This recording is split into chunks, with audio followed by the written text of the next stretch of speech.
This is Nathan Gerby of the Carolina Hurricanes, and you're watching the Power Play Break, the place to talk about pucks.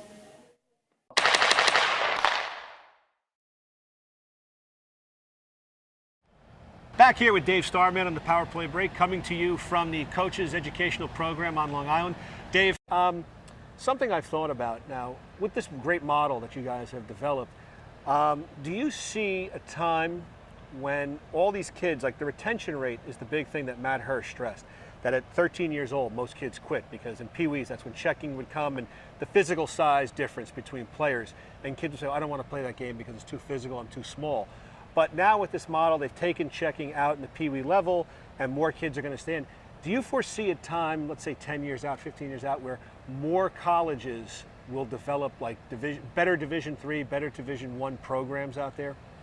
I think if the talent base increases, there'll be a need for more programs to accommodate these players, and I think that programs would want to accommodate these players if they know that they can get a little bit of a bang for their buck out of it too. I mean, there is such a ripe area to expand college hockey. I know we have all talked in college hockey, wouldn't it be great if the Pac-12 would pick up hockey? But I mean, we also talk about, are there enough players out there to supply quality product for the Pac-12 to expand and become a conference? The SEC is another area that everybody looks at. Can we get the SEC to become a Division I ice hockey program? How can we get the Big 12 schools involved in all of this? I mean, right now the Big 10 is now formed with 6 of their member clubs have come in, and you've got Hockey East, and you've got the WCHA and the new NCHC.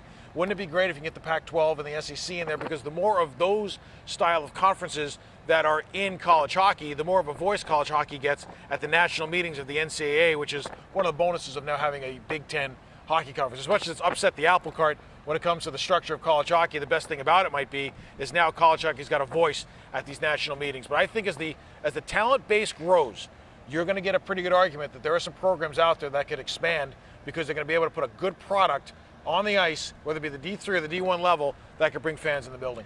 Now, when you foresee that day happening, do you think, like you have like the NCAA tournament for basketball is on national television. I mean, would it ever reach that level? Or do you think it still would be kind of a niche sport, that only certain people would be playing this sport? Or do you think it'd be more broad-based? You can make a case that the NHL is a bit of a niche sport at times, too. I mean, it's got a very, very passionate fan base, but it also at times is a very secular fan base. But that's the beauty of the NHL, and that's the beauty of ice hockey. I mean, it might not have mass appeal in the United States, but the appeal that it has to the people that it appeals to, they are fans for life and they love the game. And I find college hockey to be very much of a niche sport, and I tend to think that if you make the national tournament much bigger than it is right now with the 16 teams, you get a lot of logistical headaches in terms of travel and fares and people trying to get to the game. The student-athlete experience is what makes the NCAA tournament. I think if it gets any bigger, you may dilute that student-athlete experience even more. I love the way it is right now, but the bottom line is get more programs playing in different areas around the country. If we can get into the Chicago market and the Philadelphia market, and even maybe get here into the New York market with a Division I ice hockey program, then I think you could start to see some of the balance shift in terms of building these bigger programs and building bigger markets. Now, one thing I think of is you guys have this development model, and you have the National Development Program in Ann Arbor. Would you foresee a day when they would say, okay, let's regionalize this now. Let's not just have all the best players wind up here. Our model has worked so well that we have really good players in California, we have really good players in Colorado, we have really good players here in the New York, New Jersey area. Would you foresee a day where they might say, let's have 3 models or let's have 4 models of this?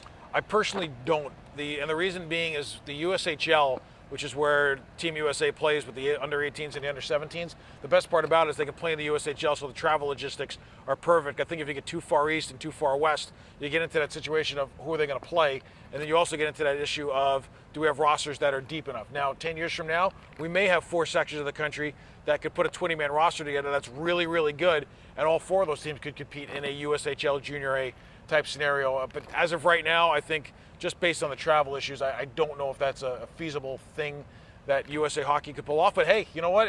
If they could and we can develop that amount of players, great. Let's try it. Now, USA Hockey, there's no Olympics for these kids to go to. Do the guys, has that changed their focus more to come back to this? This is why this model was created. Because, Matt Herr and I were talking earlier, and he said, can you name a 50 goal scorer? Can you name 5 50 goal scorers or 50 guys in the United States that are in the top in scoring in the NHL? It's really hard to do that. I mean, is that probably why you started this is because you were falling behind, you think? Or I think a lot of countries have thought about that too. I mean, the Canadians right now are talking about better goaltender development for them because they feel their goaltending has really dropped off. I know in the U.S. it's an issue of getting more elite scorers developed. I mean, there are some great American players playing in the NHL and playing the NCAA, but I mean, I think they want to have more depth when it comes to the skill guys, and that's certainly a part of what they're doing here at the ADM in terms of getting players to touch the pucks more and getting players to learn how to move the pucks more to become more elite players, better one-on-one players, better small area, better battle players. I mean, that is a huge part of it. I look back at college hockey. I look at Mike Donnelly, who played at Michigan State, who had 59 goals one year. I don't think there are elite college players right now that score 59 goals in their career. They're still good players. But when you take a look at what Donnelly did and what some of those guys did back in that era, I think that's an era USA Hockey would love to see out of its American-born collegiate players. I want to thank you for your time here at the American Development Model Conference and the coaching education program here. It's a great afternoon. We'll have more in the Power Play break after this.